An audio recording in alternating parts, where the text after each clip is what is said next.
নবীনগরে বেগম খালেদা জিয়ার সুস্থতা কামনায় ইফতার ও দোয়া মাহফিল অনুষ্ঠিত। ব্রাহ্মণবাড়িয়ার নবীনগর উপজেলা বিএনপির আয়োজনে বিএনপির চেয়ারপারসন বেগম খালেদা জিয়ার সুস্থতা কামনায় রবিবার বিকেলে নবীনগর মহিলা ডিগ্রি কলেজ মাঠে ইফতার ও দোয়া মাহফিল অনুষ্ঠিত হয়। নবীনগর সরকারি কলেজ ছাত্র সংসদের সাবেক ভিপি ও ব্রাহ্মণবাড়িয়া জেলা বিএনপির সদস্য মোহাম্মদ গোলাম হোসেন খান টিটুর সভাপতিত্বে ও পৌর বিএনপির সাবেক প্রচার সম্পাদক হেলাল উদ্দিনের সঞ্চালনায় সভায় প্রধান অতিথি ছিলেন বাংলাদেশ জাতীয়তাবাদী দল কেন্দ্রীয় নির্বাহী কমিটির সদস্য তকদির হোসেন মোহাম্মদ জসিম। প্রধান মেহমান হিসেবে উপস্থিত ছিলেন আবু হাসনাত আলম। এ সময় বক্তব্য রাখেন সমাজসেবক ও মানবাধিকার কর্মী ব্যারিস্টার আশরাফ, ব্রাহ্মণবাড়িয়া জেলা কৃষক দলের যুগ্ম আহ্বায়ক আমিরুল ইসলাম আমির, রসুল্লাবাদ ইউনিয়ন পরিষদের সাবেক চেয়ারম্যান মোহাম্মদ নুরুল ইসলাম, নবীনগর পশ্চিম ইউনিয়ন পরিষদের চেয়ারম্যান নুরুজ্জামান, বীরগাঁও ইউনিয়ন বিএনপির সভাপতি সেলিম খান, শ্রীরামপুর ইউনিয়ন বিএনপির সভাপতি দুলাল ভুইয়া সুমন, বিএনপির নেতা জয়নাল আবেদিন, যুবদল নেতা কাজী আজাদ, ৬ নং ওয়ার্ড পৌর বিএনপির সভাপতি তাজুল ইসলাম জহির, পৌর বিএনপির উপজাতি বিষয়ক সম্পাদক চন্দন কুমার দাস, ৪ নং ওয়ার্ড পৌর বিএনপির সভাপতি মোহাম্মদ মুসলিম মিয়া, ৭ নং ওয়ার্ড পৌর বিএনপির সভাপতি আহাদ মেম্বার, ১ নং ওয়ার্ড পৌর বিএনপির সাধারণ সম্পাদক হাজি বাবুল, ৬ নং ওয়ার্ড পৌর বিএনপির সাধারণ সম্পাদক ডাক্তার মোহাম্মদ হোসেন সোহেল, ৮ নং ওয়ার্ড পৌর বিএনপির সাধারণ সম্পাদক গোলাম সারওয়ার মুকুল, ৭ নং ওয়ার্ড পৌর বিএনপির সাধারণ সম্পাদক জয়নাল আবেদিন প্রমুখ।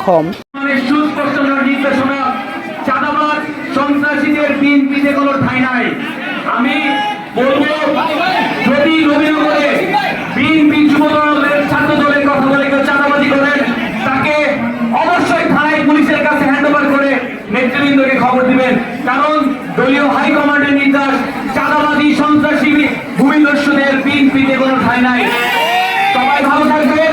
ইফতার সামনে বক্তব্য জিজ্ঞাসা করবো না। আবারও আয়োজকদের ধন্যবাদ জানিয়ে নবীনগরবাসীকে অগ্রিম ঈদ মোবারক জানিয়ে আমার বক্তব্য শেষ করছি। ধন্যবাদ। আসসালামু আলাইকুম।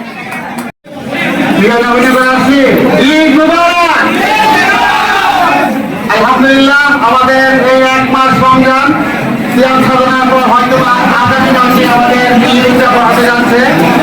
সকল নবীনগরবাসীকে অন্তরে অন্তঃস্থল থেকে আবারও জানাচ্ছি ঈদ মুবারক।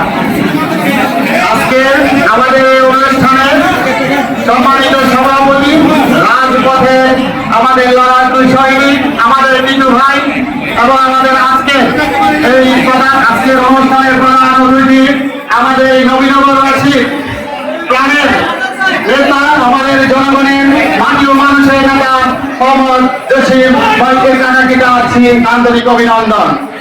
আমাদের জসিম সাহেব, আপনারা সকলেই জানেন, আমাদেরকে আরো বেশি জানেন, আমাদের এই নবীনগর উপজেলার বিএনপি জন্মলগ্ন থেকে আমাদের এই বিএনপিকে ধরে রেখেছেন এই মাননীয় মানুষের এই নেতা আমাদের এই জসিম সাহেব। আমাদের জসিম টাকা যদি এই জসিম টাকা যদি না থাকতো, আমাদের মতন এই নতুন তরুণরা কখনো বিএনপির রাজনীতির দিকে ধাবিত হতো না। আমরা সংগ্রাম ত্যাগ তিনিটায় সকল যখনই যা এসেছে সর্বসময় আমরা পেয়েছি, পাশে পেয়েছি এই জসিম সাহেবকে। আমরা আগামী দিনে অবশ্যই তাকে আগামী দিনে সর্বোচ্চ পর্যায়ে যদি কখনো তাকে নিয়ে যাওয়ার আমাদের সুযোগ আসে, আমরা সমৃদ্ধভাবে আমরা তাকে নিয়ে এগিয়ে যাবো ইনশাআল্লাহ। আমরা ছোট্ট করে যদিও ইফতারের সময় হয়ে গেছে, আমরা গত স্বৈরাচারী শাসনের কয়েকটি কথা না বললেই নয়। গত স্বৈরাচারী শাসনের বাংলাদেশ সরকারের প্রধানমন্ত্রী শেখ হাসিনা আমাদের সারা বাংলাদেশের মানুষকে জিম্মি করে রেখেছিল। মানবাধিকার আইনের লঙ্ঘনের মাধ্যমে তারা তথাকথিত ট্রাইব্যুনাল করে আমাদের বিএনপি সহ অন্যান্য নেতৃবৃন্দকে ফাঁসি দিয়ে তাদেরকে শহীদ করেছিল। আপনারা জানেন কিনা জানি না, বর্তমানে আমেরিকা থেকে দুজন ব্যক্তি, যিনি শহীদ জিয়াউর রহমানের সময় বাংলাদেশের রাষ্ট্রপতি ছিলেন, সেই আমেরিকান এবং ২০১৩ সালের বাংলাদেশের যে রাষ্ট্রদূত ছিলেন, তারা এখন বাংলাদেশে উপস্থিত ছিলেন। শেখ হাসিনা সরকারের তাদেরকে মানবাধিকার লঙ্ঘনের মাধ্যমে শুধুই শেখ হাসিনা না, ভারতের নরেন্দ্র মোদীকেও আগামী দিনে এই মানবাধিকার লঙ্ঘনের আইনে তাদেরকে দাবিত করা হবে এবং ইনশাআল্লাহ আমরা দেখবো হয়তো বাংলাদেশের মাটিতে না হলে অন্য দেশের মাটিতে তাদের শাস্তি হবে ইনশাআল্লাহ। এবং ছোট করে সর্বশেষ বলে যেতে চাই, আমরা আগামী নির্বাচনের জন্য আমরা বিএনপি থেকে সব ধরনের সংস্কারকে মাথায় নিয়ে একটি সুষ্ঠু নির্বাচনে যাবো বলে যাচ্ছি। কিন্তু বর্তমান অন্তর্বর্তীকালীন সরকার এবং কিছু দোষর তারা সংস্কারের নামে আগামী নির্বাচনকে আরো অনেক বেশি সুদূর পাঠাই করতে চাচ্ছে, যেটি আমরা দিতে কখনো। আমরা আগামী দিনে সুষ্ঠু নির্বাচনের মাধ্যমে বাংলাদেশ জাতীয়তাবাদী দলকে বিপুল ভোটের মাধ্যমে নির্বাচিত করে আগামী দিনে ইনশাআল্লাহ সরকার গঠন করবো বলে আশা ব্যক্ত করছি। আমরা আপনাদের কাছে আশা করব আপনারা আমাদের তৃণমূল সহকারী ছাত্রদল, যুবদল এবং অন্যান্য অঙ্গ সংগঠনের সহিত একটি সুন্দর বাংলাদেশ গঠনে আমাদেরকে ভূমিকা পালন করবেন ইনশাআল্লাহ।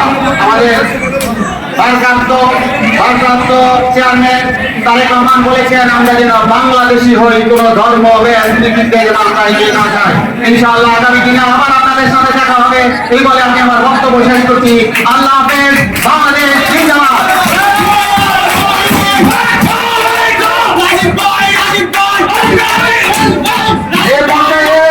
বক্তব্য নিয়ে আসছেন আজকের আমাদের দেশনেত্রী বেগম খালেদা জিয়ার ইফতার এবং দোয়া মাহফিলের প্রধান অতিথি, নবীনগরের মাটি ও মানুষের নেতা, জননেতা এবং জিয়া পরিবারের অত্যন্ত বিশ্বস্ত সৈনিক জনাব তকদির হোসেন মোহাম্মদ জসিম ভাই।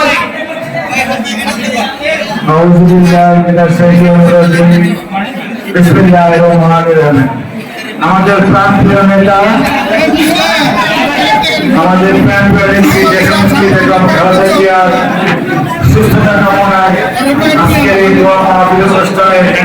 জনাব সভাপতি জনাব গোলাম হোসেন টিটুল, আজকে প্রধান মেহমান আমাদের আবুল আসগর আলম, আমার সাথে উপস্থিত আছেন আজকে অনুষ্ঠানের বিশেষ অতিথি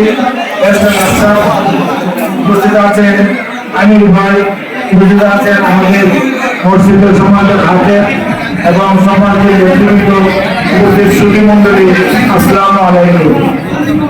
আমি একটা অনুষ্ঠানে ছিলাম শিবপুর, আমাদের বিএনপি শিক্ষা পাবলিক সেদিন আমার স্কুলে এনেছে, সেদিন আমি দুঃখিত। যাই হোক, আবুল হাসনান যে উদ্যোগ নিয়েছেন আমি উদ্যোগকে স্বাগত জানাই। আজকে আমাদের দেশনেত্রী বেগম খালেদা জিয়ার রোগ মুক্তি কামনায় যে দোয়া মাহফিল আয়োজন করেছে সেজন্য আমি তাকে ধন্যবাদ জানাই, কৃতজ্ঞতা জানাই। এবং আজকে আমাদের নবীনগরে আমি যদি এই সমস্ত ছোট ভাইদেরকে আমার পাশে পাই তাহলে নবীনগর আমার সাংগঠনিক কাজ করতে সুবিধা হবে। আমি সবসময় তাদেরকে পাশে রাখবো এবং পাশে রেখে তাদেরকে যথাযথ মূল্যায়ন করার চেষ্টা করবো। কারণ আমি গ্রাম থেকে উঠে আসালো, আমি আপনাদের মতো লোক, আমি গ্রামের মানুষকে ভালোবাসি, আমি দেশকে ভালোবাসি, নবীনগরকে ভালোবাসি, আমি আমার দলের আদর্শ করি। কারণ আমাদের দলের একটাই উদ্দেশ্য মানুষকে ভালোবাসে, জনগণকে ভালোবাসে, মানুষের আশেপাশে থাকা, সুখে দুঃখে তাদেরকে সেবা করা। আজকে নবীনগর যেভাবে আমরা নবীনগরকে দেখি, নবীনগর রাস্তাঘাট সব কিছু আমাদের কারণ এটা আমাদের দায়িত্ব কর্তব্য। বিশেষ করে আমাদের নবীনগর পৌরসভাকে বানাতে হবে। পৌরসভার সামনে দিয়ে নদী দিয়ে আমাদের রাস্তা বানাতে হবে। নদীর রাস্তা আমরা যদি নবীনগরের পূর্ব পাশে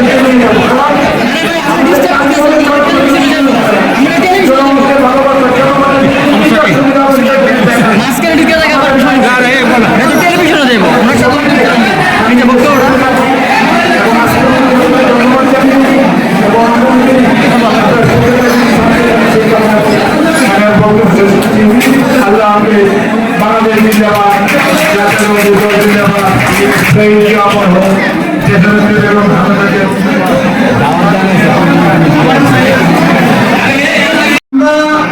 আজকে যে নেতৃবৃন্দ উপস্থিত হয়েছেন আমি সবাইকে ধন্যবাদ জানাই। বিশেষ করে কেন্দ্রীয় নেতা তকদির হোসেন জসিম, আবু হাসনান আলম, রাজীব ভুঁইয়াকেও আন্তরিক অভিনন্দন, ধন্যবাদ জানাই। আজকে যারা উপস্থিত হয়েছেন সবাইকে আন্তরিক কৃতজ্ঞতা এবং ধন্যবাদ জানিয়ে আপনারা দেশনেত্রী বেগম খালেদা জিয়ার জন্য দোয়া করবেন। তিনি যেন সুস্থ হয়ে নতুন বাংলাদেশের নেতৃত্ব দিতে পারেন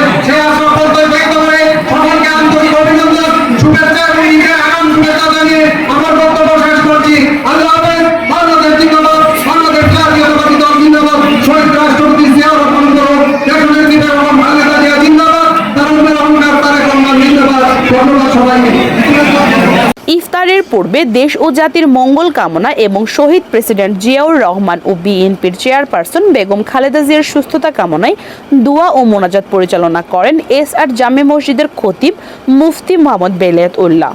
পরে উপস্থিত সবার মাঝে ইফতার বিতরণ করা হয়। আমাদের ইফতারি সাহিদ রোজা কবুল করেন। আমাদের রাজীব ভুইয়া সাহেব, ডক্টর জসিম ভাই, আমাদের আরো নেতৃবৃন্দ যারা এখানে আছেন সকলকে দেশ এবং জাতির কল্যাণে কাজ করার তৌফিক দান করেন। হে আল্লাহ, সকলের সাহিদ ইফতারি কবুল করেন। আমাদের মা বাবা আত্মীয়স্বজনরা কবরে চলে গেছে, আল্লাহ সকলকে জান্নাতুল ফেরদৌস দান করেন। রব্বানা তাকাব্বাল মিন্না ইন্নাকা আনতাস সামিউল আলিম। সুবহান রাব্বিকা রাব্বিল ইজ্জাতি আম্মা ইয়াসিফুন ওয়া সালামুন আলাল মুরসালিন ওয়ালহামদুলিল্লাহি রাব্বিল আলামিন বিরহমাতিকা ইয়া আরহামার রাহিমিন। তথ্যচিত্রে মজিবুর রহমান শামীম, নবীনগর খবর।